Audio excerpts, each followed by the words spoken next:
For ancient cultures, the sky was so much more than just a calendar. It was this huge cosmic canvas where they painted their biggest hopes, their deepest fears, and yeah, even their greatest battles. And one of the most epic of these conflicts, well, it wasn't fought on the ground at all. It was waged up in the heavens. Right. So long before legions ever marched, there was this fundamental struggle going on, but it wasn't fought with swords and shields. It was fought with symbols. It was a real battle of ideas, a clash of entire worldviews, fought between two of the most powerful forces in the sky, the sun and the moon. So on one side, you had the Etruscan culture. They were deeply, deeply connected to the moon, a world full of mystery, natural cycles, and this sort of acceptance of fate. And on the other side, well, you've got the rising Roman Empire, and they were all about the sun, a symbol of absolute power, of unbending order, and, of course, imperial conquest.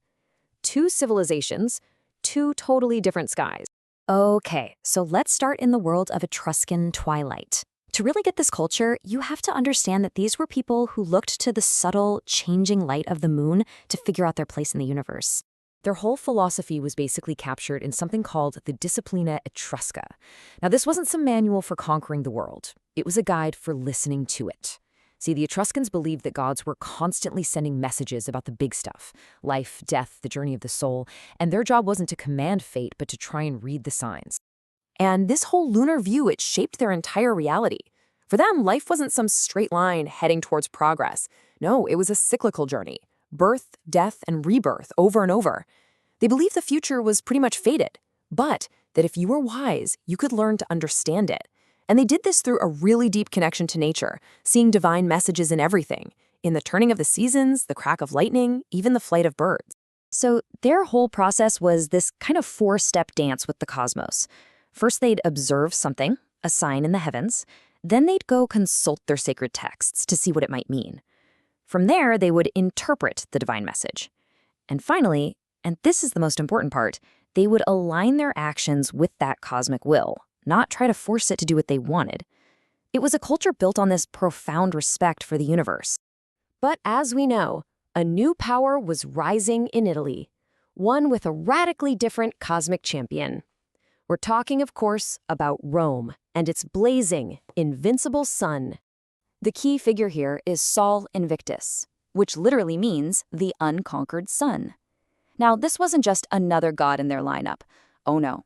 Sol Invictus became the divine symbol of Rome's core identity, eternal, always victorious, and absolutely destined to rule. The sun doesn't just pass through the sky, it commands it. That's how Rome saw itself. And the rise of this sun god was incredibly fast and totally deliberate. In the early 3rd century, Syrian sun cults started influencing Roman soldiers out on the frontiers. By 274 AD, boom, the Emperor Aurelian makes Sol Invictus an official state religion. And just 1 year later, a massive, magnificent temple is dedicated in Rome. The message couldn't be clearer. Rome's power is as certain and as absolute as the sunrise. This quote, it just perfectly captures that Roman solar mindset. It's all about clarity over mystery, direct power over subtle interpretation. The sun is the ultimate symbol of surveillance and control. It's the unblinking eye of an empire that truly believes it is the center of the entire world. So there you have it. Our two cosmic forces are on the board. The Etruscan moon, representing a world of cycles, mystery, and fate, and the Roman sun, representing a world of linear conquest and total control. So what happens when these two ideologies finally, inevitably collide? When you put them side by side, the contrast is just stark. The Etruscan view was cyclical and fated. The Roman view was linear and conquered. For symbolism, the Etruscans embraced the mystery of the underworld. Rome was all about the clarity and unyielding power of the sun. And this difference, well, it defined their legacies. One culture was absorbed and obscured, while the other became dominant and imperial. Think about it. The Etruscans built an entire culture based on interpretation. Their whole goal was to understand their place within this grand, mysterious cosmic plan. And that worldview just slammed right into a culture built on command. Rome's goal wasn't to understand the world. It was to remake it in its own image, to force its order onto everything, just like the sun forces daylight onto the earth. So what was the final outcome of this celestial showdown? Let's take a look at the legacy, The echoes of this ancient war of ideas that, honestly, still resonate today.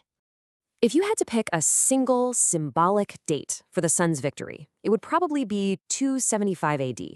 That was the year Emperor Aurelian dedicated that huge temple to Sol Invictus in Rome, officially making the sun god the ultimate patron of the empire.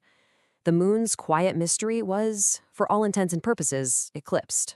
As Rome expanded, its solar imperial way of thinking pretty much became the dominant operating system for the Western world. The Etruscan lunar traditions, with their focus on fate and nature, well, they were absorbed, pushed to the margins, and eventually, for the most part, forgotten. And this brings us to a really critical question. Okay, so the sun won. The worldview of progress, power, and linear control, that's what we inherited. But you have to ask yourself, what was lost in that victory? What happens when a culture of command completely swallows a culture of interpretation? Rome's sun definitely conquered the ancient world, cementing an ideology of relentless forward-moving power. But here's a final thought. Did the moon's perspective, that sense of mystery, of cycles, of a world that isn't meant to be commanded but maybe just understood, did that ever truly vanish? Or does it still linger somewhere in the shadows of our own sun-drenched world?